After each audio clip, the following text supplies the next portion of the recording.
கிறிஸ்துவில் அன்பானவர்களே, இயேசு கிறிஸ்துவின் நாமத்தில் நான் உங்களை வாழ்த்துகிறேன். கர்த்தர் உங்களை ஆசீர்வதிப்பார். இன்றைய அனுதின உணவில் கர்த்தர் நமக்கு கொடுக்கிற வார்த்தை எசேக்கியேல் 3ஆம் அதிகாரம் 14வது வசனம். அதாவது எசேக்கியேலுடைய அந்த ஆவியை கடவுள் எடுத்துகிட்டு போகிறார். அவர் ஒரு விஷயத்தை சொல்லணும் அப்படிங்கிறதுக்காக வேண்டி அவரிடத்தில் பேசும்படியாக ஆண்டவர் என்ன பண்ணுறாரு, அவரை பயன்படுத்துகிறார். அப்போது அவர் ஒரு வார்த்தையை சொல்கிறார், ஆவி என்னை உயர எடுத்து கொண்டது, நான் என் ஆவியின் உக்கரத்தினாலே மனம் கசந்து போனேன், ஆனாலும் கர்த்தருடைய கரம் என்மேல் பலமாக இருந்தது.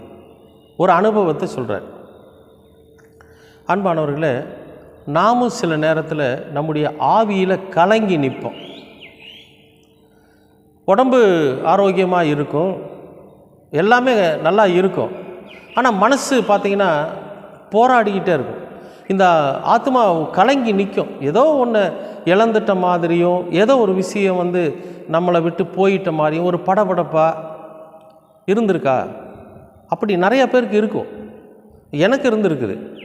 நிறைய பேருக்கு அப்படி இருக்கும். ஏன்னா ஏதாவது ஒரு சூழ்நிலையில் நம்ம என்ன செய்கிறதுன்னு தெரியாமல் கலங்கி போய் நிற்போம்.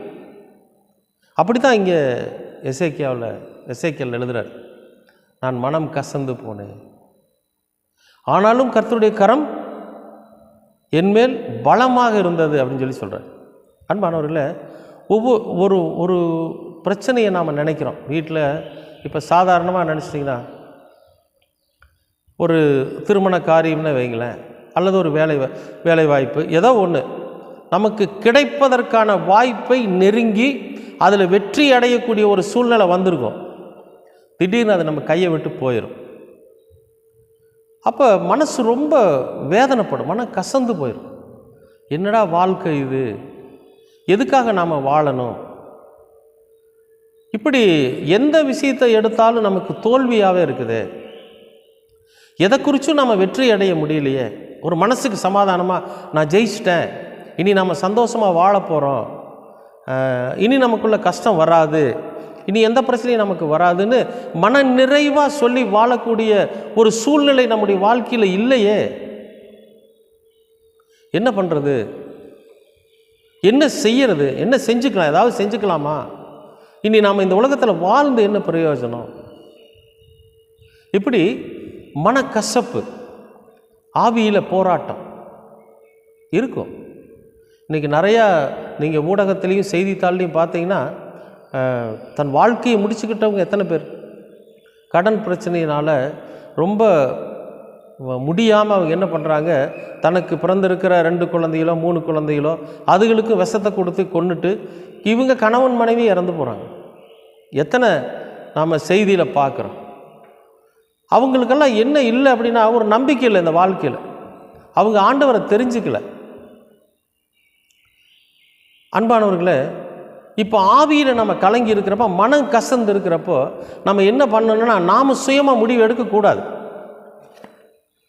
இப்படி ஒரு பிரச்சனை இருக்குது, என் வாழ்க்கையில் இப்படி தோல்வி அடைஞ்சிட்டேன், அல்லது ஏதோ ஒரு சூழ்நிலை, ஏதோ ஒரு பிரச்சனை நம்முடைய மனதை ரொம்ப போராட்டத்தில் வச்சுருக்குது, என்னுடைய ஆன்மா கலங்கி இருக்குது அப்படிங்கிற ஒரு சூழ்நிலை வருகிற போது நாம் முடிவெடுக்க முடியாது, முடிவெடுக்கக்கூடாது. அப்பொழுது எடுக்கிற முடிவு தவறானதாக இருக்கும். என்ன செய்யணும் அப்படின்னா, ஒரு அமைதியான இடத்தை தேடி போகணும். என்ன கொஞ்சம் தனிமையில் விடுங்க, என்ன கொஞ்சம் தனியாக விடுங்க.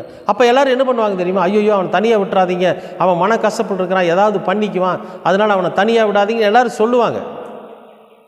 ஆனாலும் நாம் என்ன செய்யணும்னா, என்ன கொஞ்சம் தனிமையாக விடுங்க ப்ளீஸ் அப்படின்னு சொல்லி நம்மை தனிமைப்படுத்தி கொண்டு ஒரு தனிமையான இடத்துல உட்கார்ந்து ஆண்டவரோட சமூகத்தை நோக்கி நம்மளால் எவ்வளவு அழுக முடியுமோ அவ்வளோ அழுகலாம். எவ்வளவு அழுக முடியுமோ அவ்வளோ அழுகலாம். எவ்வளவு துக்கப்பட முடியுமோ அவ்வளோ துக்கப்படலாம். ஆண்டவர்கிட்ட எவ்வளவு சத்தமாக நம்முடைய சூழ்நிலையை சொல்லி கத்தி கதறி அழுக முடியுமோ அழுகலாம். இந்த மனசில் இருக்கக்கூடிய எல்லா பாரத்தையும் கண்ணீரினால ஆண்டவரோட பாதத்தில் இறக்கி வைக்கணும். மனசு போராட்டத்தை அவரோட சமூகத்தில் இறக்கி வைக்கணும். மனசில் இருக்கிற பயத்தை அவரோட பாதத்தில் போடணும். நிம்மதி இழந்திருக்கிற இந்த ஆன்மாவுடைய ஒரு சூழ்நிலை அவரிடத்துல சொல்லணும். மனம் கசந்து அழுகணும். அப்பத்தான் தெரியும் அவருடைய கரம் நம் மீது இருக்கிறது. அப்போ அதற்கு உண்டான வழியை கர்த்தர் நமக்கு ஆயத்தப்படுத்தி கொடுப்பார், காண்பிப்பார். நீ இந்த வழியில் போ, இந்த செயல் உனக்கு விரோதமாக இருந்ததுனால இன்னைக்கு நீ இப்படி இருக்கிற, இனிமேல் அந்த செயலை செய்யாத, இனி புதிதான ஒரு விஷயத்தை செய்யின்னு சொல்லி கர்த்தர் நமக்கு ஒரு வழியை காண்பிப்பார். ஏன்னா இந்த வார்த்தைகள் நம்முடைய பாதைக்கு வெளிச்சமாக இருக்கு. நாம் சில நேரங்களில் இருளான பாதையில் போயிடுறோம். அதனால தான் இந்த மனக்கசப்புகளும் மன போராட்டங்களும் நமக்கு வருது. நாம் பயந்து போய் இருப்போம். ஆனால் ஆண்டவர் சொல்கிறாரு, நமக்கு அவருடைய கரம் நம் மீது இருக்கணும். நம் மனம் கசந்து ஆண்டவரோட சமூகத்தில் நம்ம ஆவியில் கலங்கி அழுகிறப்போ எப்படி இந்த எசேக்கியாவுக்கு கர்த்தருடைய கரம் அவன் மீது இருந்ததை உணர்ந்தாரோ, அதே போல் நாமும் நம் மீது கர்த்தருடைய கரம் இருப்பதை உணர முடியும். அன்பானவர்களே, எப்பொழுதாக இருந்தாலும் சரி, தயவு செஞ்சு நமக்குள்ளே ஏதாவது ஒரு பிரச்சனையோ ஒரு போராட்டமோ வந்துச்சு அப்படின்னா சுயமாக முடிவு எடுக்கவே வேண்டாம். ஏன்னா நம்முடைய வாழ்க்கையின் பங்குதாரர் நம்முடைய கர்த்தர். நாம் இந்த உலகத்தில் வாழ்ந்துட்டுருக்கிற இந்த வாழ்க்கையின் பெரும் பங்குதாரர் அவருக்கு தெரியும். அதனால் அவருக்கு நம்ம இடம் கொடுத்துடணும். அவரோட சமூகத்துக்கு போய் இப்படி நான் தவறு பண்ணிட்டேன், இல்லை என்னோடய மனசில் நிம்மதி இல்லை, என் ஆத்மா கலங்கி இருக்குது, என் மனம் கசந்து இருக்குது, நான் என்ன செய்யணுங்கிற அந்த காரியத்தை ஆண்டவரோட சமூகத்தில் சொல்லணும். சொல்லும்போது கர்த்தருடைய கரம் நம் மீது இருப்பதை நாம் உணர முடியும். கர்த்தருடைய வழிநடத்துதல் நம் மீது இருக்கிறதை நாம் உணர முடியும். கர்த்தர் நமக்கு வழிகாட்டுகிறதை நாம் உணர முடியும். அன்பானவர்களே, நிச்சயமாக உங்களுடைய வாழ்க்கையில் மனக்கசப்பு, ஆன்மாவிலே கலக்கம், மனசில் பதட்டம், பதறுதல் இருக்குன்னா நீங்கள் எந்த முடிவையும் எடுக்காதீங்க. பொறுமையாக கடவுளோட சமூகத்துக்கு போங்க. கடவுள் இடத்துல போய் உட்காருங்க, அமைதியாக உட்காருங்க, கண்ணை மூடி உட்காருங்க, யாரையும் பார்க்காதீங்க, கண்ணை மூடி உட்காருங்க. எவ்வளவு அழுக முடியுமோ அழுங்க. நிச்சயமாகவே கர்த்தர் ஒரு விடுதலையை தருவார். அவருடைய கரம் உங்கள் மீது இருக்கிறதை உங்களால் உணர முடியும்.